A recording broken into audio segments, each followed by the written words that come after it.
പാടും ഭാഗ്യവതി അമ്മ, ജപമണിമാലകളിൽ ഉയരും നന്മ നിറഞ്ഞവളമ്മ.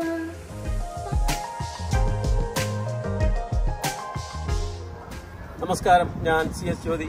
മേഡ ഇൻസൈറ്റ് എന്ന യൂട്യൂബ് ചാനലിലേക്ക് എല്ലാവർക്കും സ്വാഗതം. ഞാനിപ്പോൾ നിൽക്കുന്നത് ലണ്ടനിൽ നിന്ന് ഏകദേശം 105 മൈൽ അകലെയുള്ള കോർബിയിൽ താമസിക്കുന്ന എൻ്റെ സുഹൃത്ത് ജെയ്സന്റെ വീട്ടിന് മുന്നിലാണ്. അദ്ദേഹത്തോട് നമുക്ക് ഈ വീടിന്റെയും അതുപോലെ തന്നെ കോർബിയിലെ വിശേഷങ്ങൾ ചോദിച്ച് അറിയാം. നിങ്ങളിപ്പോൾ കോർബിയിലും ക്രോയിഡനിലും താമസിച്ചതിൽ നിന്ന് ഇവ തങ്ങളിലുള്ള വ്യത്യാസം ഏത് രീതിയിൽ കാണുന്നു? ലണ്ടനിലായിരുന്ന സമയത്ത് പറഞ്ഞാൽ അവർ ഭയങ്കരമായിട്ട് റെസ്ട്രിക്റ്റഡ് ആയിരുന്നു. അവർക്ക് ഒരു പുറത്തിറങ്ങാതെ അവരൊരുപാട് എന്താ പറയാ റെസ്ട്രിക്റ്റഡ് ആയിരുന്നു അവിടെയുള്ള. പിന്നെ നമ്മൾ ചിലപ്പം ഇതായിരിക്കും ഷെയറിങ്ങിലായിരിക്കും താമസിക്കുക. അപ്പോൾ ഒരുപാട് ബുദ്ധിമുട്ടുണ്ട്. കളിക്കാനുള്ള സ്പേസസ് ഇല്ല. സ്വന്തം വീട്, കുഞ്ഞുങ്ങൾക്ക് ഇഷ്ടംപോലെ ഓടി കളിക്കാൻ സ്ഥലം. അവര് ഭയങ്കരമായിട്ട് ഹാപ്പിയാണെന്ന് എനിക്ക് തോന്നുന്നു.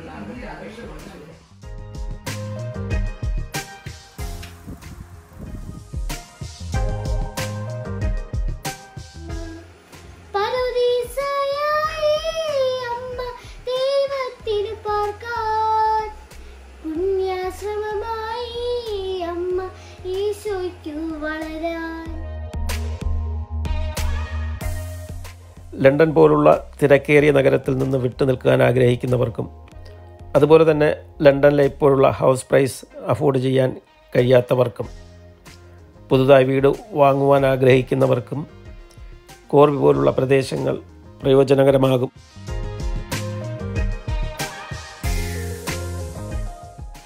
ഇപ്പോൾ ഒരു ഉദാഹരണം പറയുകയാണെങ്കിൽ, ക്രോയിഡനിലെ ഹൗസ് പ്രൈസുമായി താരതമ്യം ചെയ്യുമ്പോൾ ക്രോയിഡനിലെ വിലയുടെ പകുതി വിലയിൽ ക്രോയിഡനിൽ ഉള്ളതിനേക്കാൾ സൗകര്യമുള്ള ന്യൂബിൽ പ്രോപ്പർട്ടികൾ നമുക്ക് ഈ കോർബി ഏരിയയിൽ വാങ്ങുവാൻ കഴിയും.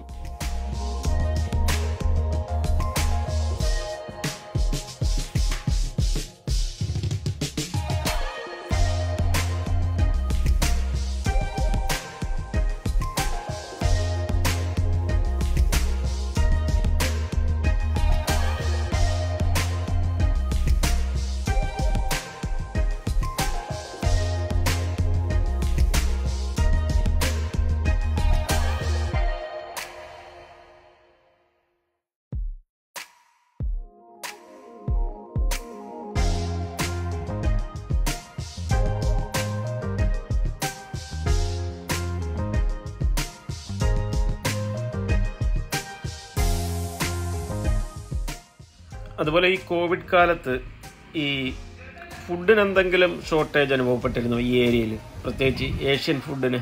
ഇവിടെ ഏഷ്യൻ സാധനങ്ങളൊക്കെ എല്ലാവരും അത്യാവശ്യം മേടിച്ചു വെച്ചായിരുന്നു. 1 മാസത്തിന് അല്ലെങ്കിൽ 2 മാസത്തിൻ്റെ സാധനം മേടിച്ചു വെച്ചായിരുന്നു. പിന്നെ ഇവിടെ എല്ലാ ഷോപ്പുകളും ഉണ്ട്. കാരണം നമുക്കല്ലാതെ ആണെങ്കിൽ മോറിസണ്, അസ്ഡ, ടെസ്കോ, ലീഡില്, അൽദി, അങ്ങനെ എല്ലാ ഷോപ്പുകളും ഉള്ളതുകൊണ്ട് നമുക്ക് അങ്ങനെ ബുദ്ധിമുട്ട് വന്നില്ല. ഒരു ഷോപ്പിലല്ലേ അടുത്ത ഷോപ്പിൽ നമുക്ക് സാധനങ്ങൾ കിട്ടുമായിരുന്നു. ജെയ്സനും ഫാമിലി അടക്കം ഇപ്പോൾ കോർബിയിൽ ഒത്തിരി പേർക്ക് ഈ കോവിഡ് ബാധ ഏറ്റതായി പറഞ്ഞു. അതിൻ്റെ അനുഭവങ്ങളൊന്ന് പങ്കുവയ്ക്കുമോ? കോർബിയിലുള്ളതെന്ന് വെച്ചാൽ, കോർബി ഞങ്ങളുടെ ഈ ഗ്രൂപ്പിലുള്ള എല്ലാവരും നഴ്സുമാരാണ്. കാരണം ഒരു 99% നഴ്സുമാരാണ്. എല്ലാവരും ഹോസ്പിറ്റലിൽ വർക്ക് ചെയ്യുന്നവരാണ്.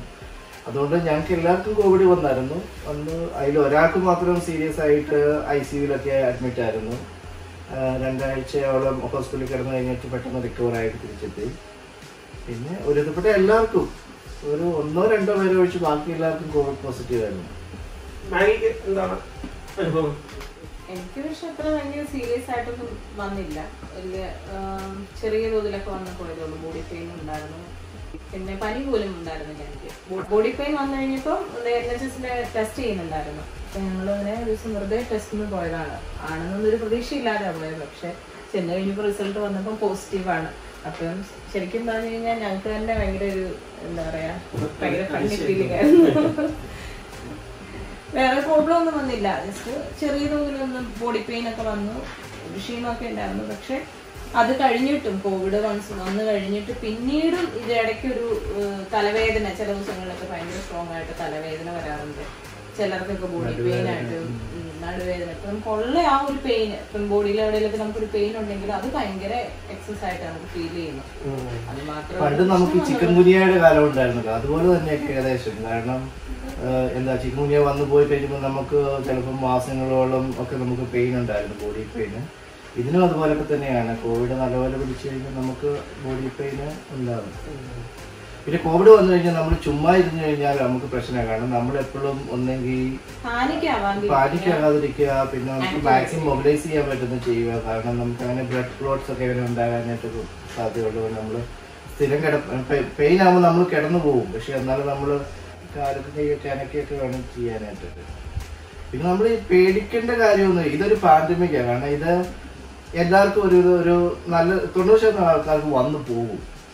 എത്ര നോക്കിയാലും നമ്മൾ വരും. പിന്നെ നമുക്ക് വരുമ്പോൾ അതിന്റെ തീവ്രത കുറയാനായിട്ട് നമ്മൾ കുറച്ച് കൈ കഴുകുക, മാസ്ക് ധരിക്കുക, പിന്നെ സോഷ്യൽ ഡിസ്റ്റൻസ് കീപ്പ് ചെയ്യുക. കാരണം അധികം ഒത്തിരി അടുത്ത് നമ്മൾ കൂടാതിരിക്കുക, വലിയ ക്രൗഡിലേക്കൊന്നും നമ്മൾ ഇറങ്ങാതിരിക്കുക.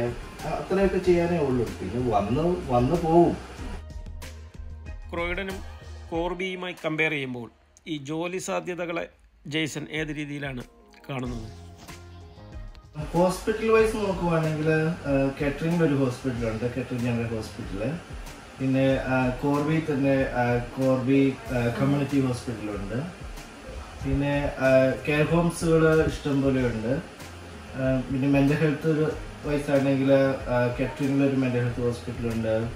പിന്നെ നോർത്ത് ആംപ്ടണിൻ്റെ തന്നെ പല ഏരിയകളായിട്ട് മെൻ്റൽ ഹെൽത്ത് നഴ്സസിനും എല്ലാവർക്കും ജോലി സാധ്യതകളുണ്ട്. പിന്നെ ഇവിടെ ഒത്തിരി ഫാക്ടറികൾ അങ്ങനെ ഒത്തിരി ഉണ്ട്, ഇൻഡസ്ട്രിയലായിട്ടുള്ള ഒത്തിരി കാര്യങ്ങൾ, വേറെ ഹൗസുകളൊക്കെ ഉണ്ട്. ജോലിക്ക് ബുദ്ധിമുട്ടുള്ളതായിരിക്കുമായിട്ട് ഇതുവരെ കണ്ടിട്ടുണ്ട്. സ്കൂളുകള് ഞങ്ങൾ പ്രത്യേകിച്ച് ആദ്യമേ ഇവർക്കൊക്കെ വേണ്ടിയിട്ട് കാത്തലിക് സ്കൂളുകളാണ് നോക്കിയത്. അപ്പം നമ്മുടെ ഈ ചുറ്റുപാട് തന്നെ 3-4 സ്കൂളുകളുണ്ട്, കാത്തലിക് സ്കൂളുണ്ട്, പ്രൈമറി സ്കൂള്. പിന്നെ ഇവിടെ തൊട്ടടുത്ത് ബ്രൂക്ക് വെസ്റ്റേൺ അക്കാഡമി ഉണ്ട്. വീട്ടിൽ നിന്ന് എനിക്ക് ഒരു 5 മിനിറ്റ് നടന്നാൽ മതി, 5 മിനിറ്റ് നടക്കുന്ന ദൂരത്തിൽ സ്കൂളുണ്ട്. ബ്രൂക്ക് വെസ്റ്റേൺ എന്ന് പറഞ്ഞാൽ അവർക്ക് അവരുടേതായ ഒരു അക്കാഡമി, എന്താ സിലബസ് കാര്യങ്ങളുണ്ട്. ഗ്രാമർ സ്കൂൾ എന്ന് പറയാൻ പറ്റത്തില്ല, പക്ഷെ അതിനോടൊക്കെ അടുത്ത് പിന്നെ സ്റ്റാൻഡേർഡുള്ള യൂണിവേഴ്സിറ്റി. നോർത്ത് ആംപ്ടൺ യൂണിവേഴ്സിറ്റി ഉണ്ട്. പിന്നെ ലെസ്റ്ററില് 2 യൂണിവേഴ്സിറ്റി ഉണ്ട്. നോർത്ത് ആംപ്ടണിൽ നമ്മൾ ഡ്രൈവ് ചെയ്ത് പോവുകയാണെങ്കിൽ അരമണിക്കൂർ, ലെസ്റ്ററിലേക്കാണെങ്കിൽ അരമണിക്കൂർ. റെയിൽവേ സ്റ്റേഷനൊക്കെ കോർബിയില് റെയിൽവേ സ്റ്റേഷനുണ്ട്. പിന്നെ കാറ്ററിംഗിലുണ്ട്. അപ്പം ഇവിടുന്ന് ലെസ്റ്ററിലേക്ക് പോകാം. നോർത്ത് ആംപ്ടണിലേക്കാണെങ്കിൽ ബസ് എപ്പോഴും ഉണ്ട്. രണ്ടിനും ജസ്റ്റ് 1 മണിക്കൂർ യാത്രയേ ഉള്ളൂ ഇങ്ങോട്ട്. കോർബിയിൽ ഉദ്ദേശം എത്ര മലയാളി ഫാമിലീസ് ഉണ്ടായിരിക്കും? കോർബിയിൽ ഏകദേശം 40 അടുത്തുണ്ട്, 40 ഫാമിലീസോളം ഉണ്ട്.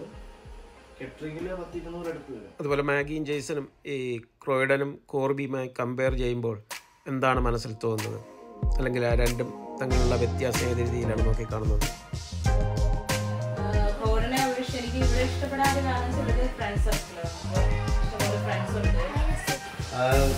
കോർബിയിൽ വന്നപ്പോൾ വേറൊരു അറ്റ്മോസ്ഫിയർ ഇവിടെ വന്നിട്ടുണ്ട്. കാരണം നമ്മളൊരു തിരക്കുള്ള സ്ഥലത്ത് നിന്ന് നമ്മൾ തിരക്കില്ലാത്ത സ്ഥലത്തേക്ക് വരുന്നു. നമ്മൾ ഒത്തിരി പീസ്ഫുള്ളാണ്, ക്വയറ്റ്. പിന്നെ ജോലി കാര്യങ്ങളിലാണെങ്കിലും എനിക്ക് കുഴപ്പമില്ലായിരുന്നു. കാരണം വന്നപ്പോഴേ അവിടെ കെട്ടിൽ തന്നെ ജോലി കിട്ടി.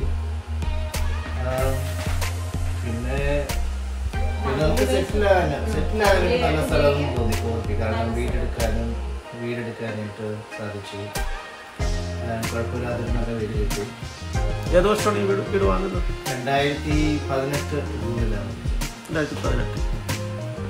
ഇപ്പോൾ എവിടെയൊക്കെ വീട്ടിൻ്റെ പ്രൈസ് അന്നത്തിനെ കാട്ടി കൂടുതലാണ്? നല്ലപോലെ 30,000 40,000 വ്യത്യാസം.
കോർബിയിലെ വിശേഷങ്ങളും കാഴ്ചകളും നിങ്ങൾക്ക് ഇഷ്ടപ്പെട്ടു കാണുമെന്ന് വിശ്വസിക്കുന്നു. വീണ്ടും ഇതുപോലുള്ള വ്യത്യസ്തങ്ങളായ വീഡിയോകളും കാഴ്ചകളുമായി വീണ്ടും കാണും വരെ എല്ലാവർക്കും നന്ദി, നമസ്കാരം. Take care and bye. Video ഇഷ്ടപ്പെട്ടിട്ടുണ്ടെങ്കിൽ ദയവ് ചെയ്ത് സബ്സ്ക്രൈബ് ചെയ്യുക.